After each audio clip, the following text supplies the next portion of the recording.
Welcome back कीजिएगा फिर से धमाकेदार वीडियो का। इस वीडियो में कक्षा 12वीं वालों का फिजिक्स का पेपर देख लीजिएगा। आपको इस वीडियो कंप्लीटली फिजिक्स का पेपर कंप्लीट होने वाला। चलिए थोड़ा जूम कर देते हैं ताकि जो क्वेश्चन है आपको साफ साफ दिखाई दे। तो इस डी सेट का पेपर चलिए कंप्लीट करेंगे। तो इस हिंदी इंग्लिश वर्जन दोनों में आपको पेपर रहने वाला। तो देख लीजिएगा, ये रहा आपका हिंदी इंग्लिश वर्जन दोनों में आपके निर्देश वगैरह। चलिए फटाफट आपके क्वेश्चन कंप्लीट कर लेते हैं। 210 आपके पेपर का कोड रहने वाला है। तो कोई हमने बता दिया, अगर आप इस पेपर को अच्छे तरीके से कंप्लीट कर लेते तो कोई आपके अच्छे मार्क्स आ जाएंगे फिजिक्स के पेपर में। जल्दी से फटाफट वीडियो को लाइक एंड चैनल को सब्सक्राइब कर लीजिएगा। तो वही देख लीजिएगा, यहाँ पर है पहला क्वेश्चन है सही विकल्प चुनकर लिखना है। चलिए कंप्लीट करेंगे। 7 नंबर आपके पहले क्वेश्चन में है। तो इस पहला क्वेश्चन देख लीजिए क्या कह रहा है। पहला क्वेश्चन है आपका पी एन संधि डायोड में अपक्षय पर्त की मोटाई लगभग होती है। तो इसमें 10⁻³ मीटर है, 10⁻⁴ मीटर है, 10⁻⁵ और 10⁻�6। तो इसमें 10⁻�6 करेक्ट आंसर हो जाएगा। इसके बाद नेक्स्ट दूसरा आ जाता है। दूसरा क्वेश्चन है यहाँ पर देख लीजिएगा, परमाणु का नाभिकीय मॉडल किसने दिया। तो किसने दिया था, जे टॉमसन ने दिया था, अर्नेस्ट रदरफोर्ड ने, नील्स बोहर ने, जेकब बामर ने। तो इसमें करेक्ट आंसर हो जाएगा अर्नेस्ट रदरफोर्ड ने। ठीक है, इसका करेक्ट आंसर है बी ऑप्शन हो जाएगा। इसके बाद नेक्स्ट क्वेश्चन की ओर चलते हैं। नेक्स्ट क्वेश्चन देख लीजिए आपका। नेक्स्ट क्वेश्चन है तीसरा, ट्रक में ड्राइवर के साइड में लगा दर्पण होता है। तो इस अवतल दर्पण होता है, उत्तल दर्पण, समतल दर्पण, इसमें से कोई नहीं। करेक्ट आंसर हो जाएगा उत्तल दर्पण। तो इसमें आपका उत्तल दर्पण, ये आपका तीसरा क्वेश्चन रह गया। देख लीजिएगा, ये देख लीजिएगा, एक प्रकाश स्रोत से प्रकाश निम्न रूप से निकलता है। तो इस इलेक्ट्रॉन द्वारा प्रोटॉन, न्यूट्रॉन और अल्फा कण है। तो इस करेक्ट आंसर अल्फा कण लगा लीजिएगा। ठीक है, इसके बाद चौथे का बी ऑप्शन हो जाएगा उत्तल दर्पण। ठीक है, जो ड्राइवर है के जो ट्रक के ड्राइवर के साइड में लगा दर्पण रहता है उसे उत्तल दर्पण कहते हैं। इसके बाद आता है ग्रीन हाउस प्रभाव का कारण। तो इस ग्रीन हाउस प्रभाव का कारण अवरक्त किरणें हैं, एक्स किरणें हैं और पराबैंगनी किरणें और रेडियो तरंग है। तो इस करेक्ट आंसर हो जाएगा इसका अवरक्त किरणें। इसके बाद नेक्स्ट जाता है छठवां, प्रेरित धारा की दिशा ज्ञात की जाती है लेंज के नियम से, फ्लेमिंग के दाएं हाथ के नियम से, ए बी दोनों, फ्लेमिंग के बाएं हाथ के नियम से। इसका सी ऑप्शन करेक्ट आंसर हो जाएगा ए बी दोनों। इसके बाद नेक्स्ट क्वेश्चन की ओर आ जाते हैं। नेक्स्ट है आपका सातवां। तो सातवां क्वेश्चन है आपका देख लीजिएगा, एक गतिमान आवेश उत्पन्न करता है केवल विद्युत क्षेत्र, केवल चुंबकीय क्षेत्र के, विद्युत एवं चुंबकीय क्षेत्र दोनों, कोई नहीं। करेक्ट आंसर हो जाएगा विद्युत एवं चुंबकीय क्षेत्र दोनों। तो वैसे आपका सातवां का सी हो जाएगा करेक्ट आंसर। इसके बाद नेक्स्ट जाता है, नेक्स्ट देख लीजिएगा इंग्लिश मीडियम में। तो वैसे इंग्लिश मीडियम वाले स्टूडेंट देख लीजिएगा। चलिए इसके बाद नेक्स्ट क्वेश्चन की ओर चलते हैं। तो नेक्स्ट क्वेश्चन में देख लीजिएगा, ये रहा आपका नेक्स्ट क्वेश्चन। तो नेक्स्ट क्वेश्चन में आपका क्वेश्चन नंबर दूसरा। तो इसमें आपको रिक्त स्थानों की पूर्ति करना है। चलिए फटाफट रिक्त स्थानों की पूर्ति आपकी करा देते हैं। तो इसमें देख लीजिए पहला रिक्त स्थान है, देख लीजिए पहला है सभी गेट डॉट डॉट संख्या पर आधारित है। कौन सी, वाइनरी। इसमें लिख देना वाइनरी संख्या पर आधारित है। इसके बाद नेक्स्ट है प्रकाश विद्युत प्रभाव में प्रकाश ऊर्जा का डॉट डॉट ऊर्जा में रूपांतरण होता है। तो इस कौन सी ऊर्जा में, विद्युत ऊर्जा में होता है। तो इस उत्तर हो जाएगा विद्युत ऊर्जा में रूपांतरण होता है। इसके बाद नेक्स्ट जाता है तीसरा, यह एक स्वस्थ नेत्र के लिए स्पष्ट दृष्टि की न्यूनतम दूरी डॉट डॉट होता है, जो होती है कितनी होती है, 25 सेंटीमीटर होती है। तो इसमें लिख देना 25 सेंटीमीटर। इसके बाद आता है चौथा, विद्युत स्फुलिंग के निकट डॉट डॉट की गंध निकलती है। किसकी गंध निकलती है, ओजोन की गंध। तो इसमें लिख देना ओजोन। इसका ओजोन करेक्ट आंसर हो जाएगा। ठीक है, ओजोन लिख दीजिएगा। इसके बाद है पांचवा, उच्च ऊंचाई ट्रांसफार्मर की प्राथमिक कुंडली में फेरों की संख्या द्वितीयक की तुलना में डॉट डॉट होती है, कितनी होती है, कम होती है। तो इसमें लिख दीजिएगा कम। इसके बाद नेक्स्ट जाता है आपका छठवां, विद्युत परिपथ में volt meter co dot dot में जोड़ते हैं। तो इस कौन सी, समांतर श्रेणी में जोड़ते हैं। तो इस उत्तर हो जाएगा समांतर श्रेणी में। तो इसका उत्तर हो जाएगा समांतर श्रेणी में। इसके बाद आ जाता है सातवां, किसी विलगित निकाय का आवेश सदैव डॉट डॉट रहता है। कैसा रहता है, संरक्षित रहता है। उत्तर हो जाएगा संरक्षित। इसका करेक्ट आंसर हो जाएगा। ठीक है, तो इसे लिख लीजिएगा। ये आपके कंप्लीटली आंसर हमने रिक्त स्थानों को करा दिए। चलिए इसके बाद नेक्स्ट देखेंगे। नेक्स्ट है आपके fill in the blanks English medium में। इसके बाद क्वेश्चन आ जाता है 3। क्वेश्चन 3 में देख लीजिएगा, आपको सही जोड़ी का मिलान करना है।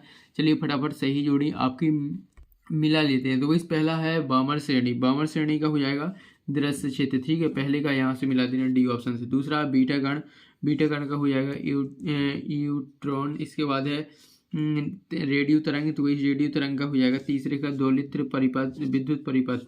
इसके बाद चौथा स्नेल का नियम। स्नेल का नियम हो जाएगा प्रकाश का अपवर्तन।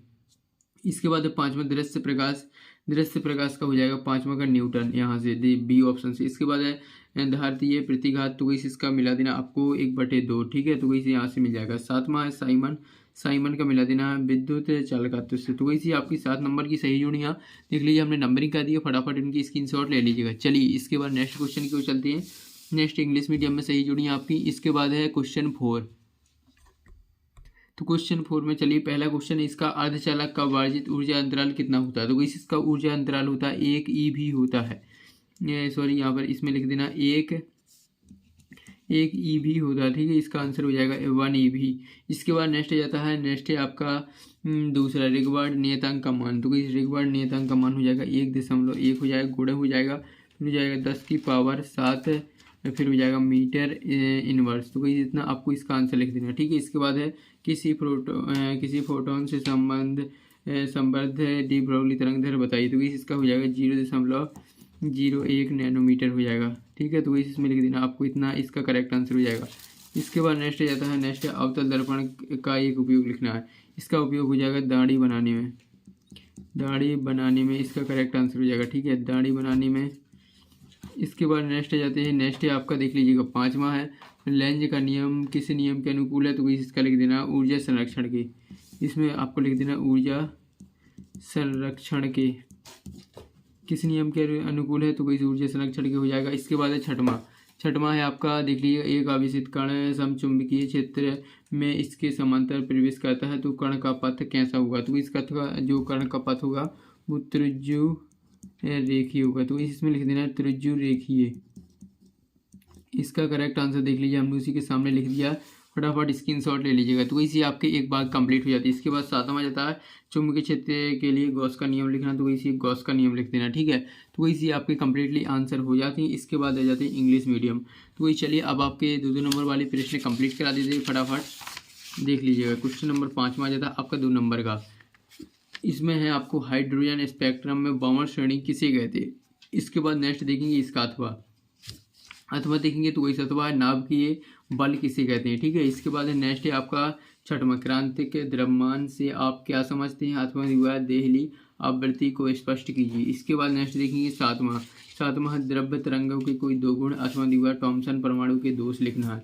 इसके बाद देखेंगे 8वां। तो इस 8वां देख लीजिए व्यक्तिकरण क्या होता है, इसका एक उदाहरण लिखना है। इसके अथवा दिया कला समृद्ध स्रोत से क्या तात्पर्य है। इसके बाद देखेंगे 9वां है गुणता गुणांक क्यों क्या है, इसके लिए सूत्र लिखिए। अथवा दिया विद्युत चुंबकीय प्रेरण किसे कहते हैं, ठीक है। 9वां करता कंप्लीट हो जाता है। इसके बाद आ जाता है 10वां देखेंगे। 10वां है आपका फौलादी और लोहे के चुंबकीय गुणों की तुलना करना है। इसके अथवा में आमीटर और वोल्टीमीटर में 2 अंतर, ठीक है। इसके बाद नेक्स्ट देखेंगे 11वां प्रतिरोध ताप गुणांक किसे कहते हैं, इसका मात्रक लिखना। अथवा दिया है गतिशीलता से क्या था, अथवा इसका मात्रक लिखिए, ठीक है। तो इसी आपका 11वां तक कंप्लीट। इसके बाद है नेक्स्ट 12वां पृथ्वी के विभव को शून्य क्यों माना जाता है। अथवा दिया विद्युत चुंबकीय द्विध्रुव किसे कहते हैं। इसके बाद नेक्स्ट देखेंगे 13वां क्वेश्चन देख लीजिए आपका है हाइगेंस के तरंग सिद्धांत के अभिग्रहितों को लिखना। अथवा दिया है क्रांतिक कोण से आप क्या समझते हो, चित्र बनाकर समझाना। इसके बाद आ जाता है 14वां अनुगमन वेग और धारा घनत्व में संबंध स्थापित करना। अथवा दिया धारा और इलेक्ट्रॉन के अपवाय वेग में संबंध ज्ञात करना। चलिए कंप्लीट करेंगे। इसके बाद 15वां है किरचॉफ के नियम को लिखना है अथवा उसकी व्याख्या भी करनी है। अथवा दिया के देख लीजिएगा ये अथवा किसी सेल के आंतरिक प्रतिरोध टर्मिनल वोल्टता एवं विद्युत धारा में संबंध स्थापित करना है। इसके बाद आ जाता है 16वां। तो इसी रहा आपका 16वां का स्क्रीनशॉट ले लीजिएगा। इसके बाद आ जाता है 17वां। तो इसी रहा 17वां के बाद 18वां देखेंगे। तो इसी रहा 18वां अथवा है। इसके बाद आ जाता है 19वां। तो इसी रहा आपका 19वां, जल्दी से स्क्रीनशॉट ले लीजिएगा। ये आपका 19वां का अथवा है। इसके बाद आ जाता है 20वां और 20वां का अथवा। तो इसी आपके पूरे क्वेश्चन कंप्लीट हो जाते हैं, पूरे 20 क्वेश्चन। आप जल्दी से सभी स्टूडेंट वीडियो को लाइक कर दीजिएगा एंड चैनल को ध्यान करके सब्सक्राइब कर लीजिएगा, ठीक है। तो जल्दी से वीडियो को लाइक एंड चैनल को सब्सक्राइब। सो गाइस मिलते हैं नेक्स्ट वीडियो में।